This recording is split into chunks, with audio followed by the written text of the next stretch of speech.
question I want to know is, the answer to is, you've got all these shit up guitar players on the internet recording themselves, doing covers amazingly, arpeggios, ridiculous runs, 5-finger tapping over the next shit, and yet most of them have got this one thing in common, that they've never made it. They've never made it to a band, they haven't got a recording career.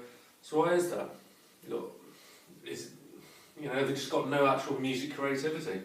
Or is all this fancy shit they're playing something that people just don't want to hear? You can listen to Malmsteen for occasionally 5 minutes, but then it just gets boring. Same, I love 10 tracks of Steve Vai, but most of his stuff becomes monotonous shredding, fret wanking, just, trying to be so clever and difficult and playing scales, but they don't sound that nice. That's part of the issue, I'd rather hear an amazing solo by Jimmy Page in a minute than Steve Vai doing ridiculous stuff for 10 minutes, which often doesn't have a tune, a melody. Now he talks about melody all the time, but that man does talk a lot of rubbish, I think. His best work for me was by far on Eat 'em and Smile. And he's done great Giant Balls, Juice, I'm the Hell Out of Here, and The Crying Machine. There's one more. There's about 5, 6, 7 or 8 I absolutely love, and the rest of it, to be honest with me, is bullshit. It's tap tap here, shred there, and it doesn't really go anywhere. And that's why he probably sells out concerts to a couple of thousand, whereas far less talented guitarists can sell out to 100,000. Look at Noel Gallagher.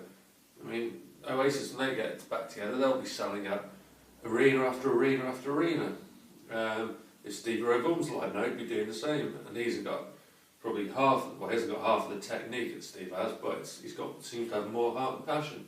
I think when you get to a level like Steve Vai does, you forget the simple stuff often that works, and you forget the little 3 chords or the 4 chords that the Beatles made into massive songs that still get played now. I think when you get too much into the neoclassical stuff, you just start doing brilliant run after brilliant run, but it gets you down, it just becomes garbage, and that's why most people just switch off when they hear neoclassical.